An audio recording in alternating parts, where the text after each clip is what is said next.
Bonjour, bienvenue sur Cravaga Gilles Grosjean. Aujourd'hui, nous allons voir une défense sur une saisie textile à deux mains, suivie d'un coup de tête au visage. S'il te plaît, Fred. Donc, l'adversaire, je n'ai pas été vigilant, encore une fois. Il a pu s'approcher de moi et me saisir au niveau du t-shirt, avec les deux mains. Nous avions déjà vu, merci Fred, déjà vu la dernière fois avec une seule main. Là, avec les deux mains. Donc, la priorité, ça va être de l'empêcher de tirer ou de pousser. Donc, je vais garder là.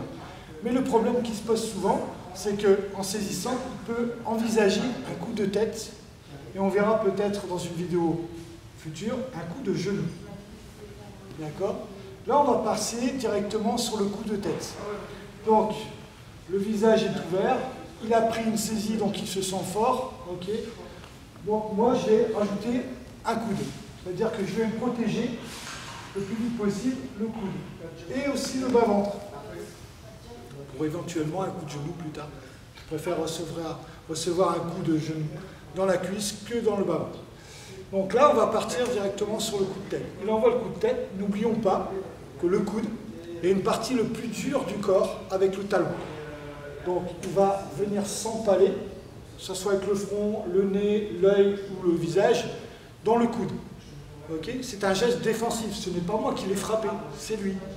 En même temps, j'ai quand même pris en sécurité le poignet de l'adversaire. Le poignet, pas la main, parce qu'on verra dans les futures vidéos qu'on pourra peut-être utiliser cette main pour lui faire une clé, le contraindre. À partir de là, je vais frapper. S'il est assez loin, avec coup de marteau. Un petit peu plus près avec l'avant-bras. Rapproche-le un tout petit peu. Ou le coude. Ça veut dire que je me suis protégé et je peux refrapper dessus. Et le genou derrière. S'il te plaît, Fred. Donc, on revoit le départ.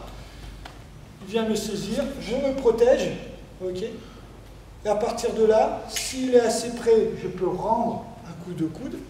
S'il est éloigné, il suffit juste de fléchir, de faire fléchir les bras de l'adversaire pour être à bonne distance de coude.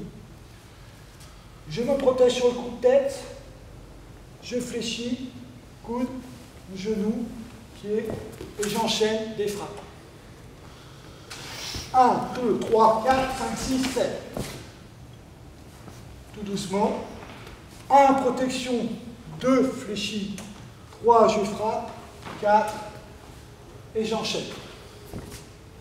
Fred, donc je prends le textile, il se protège tout en utilisant le poignet, très important, parce qu'on verra plus tard qu'il faudra faire une clé, il faudra laisser la liberté de la main, très très important.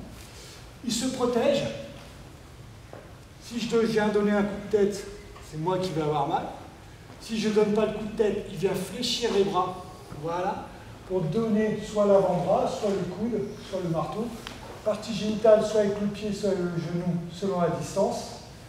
Et à partir de là, s'il a de la chance, à 99% de chance que je lâche. On verra dans une future vidéo que si jamais l'adversaire ne lâche pas encore le t-shirt. Donc, il se protège, il frappe, voilà. On ne s'acharne pas. S'acharne pas. 1, 2, voilà, c'est tout. Et on se met en position de garde et on surveille son périmètre. Très important. Saisie, voilà, voilà. Même le coup de tête, on verra, on pourra donner des coups avec la tête. La bonne partie de la tête, c'est très important. Merci Fred. Donc, travaillez souvent, répétez les gestes. N'hésitez pas à regarder de nouveau toutes les vidéos que nous avons fait déjà précédemment. Commentez aussi, c'est très important. On a besoin de vos informations. Commentez, likez et n'hésitez pas à partager ces vidéos parce que je pense qu'il y a beaucoup de monde qui ne connaissent pas et qui cherchent à vouloir se défendre. Merci, à très bientôt. Frédéric Prévost, Gilles Grosjean et bon entraînement.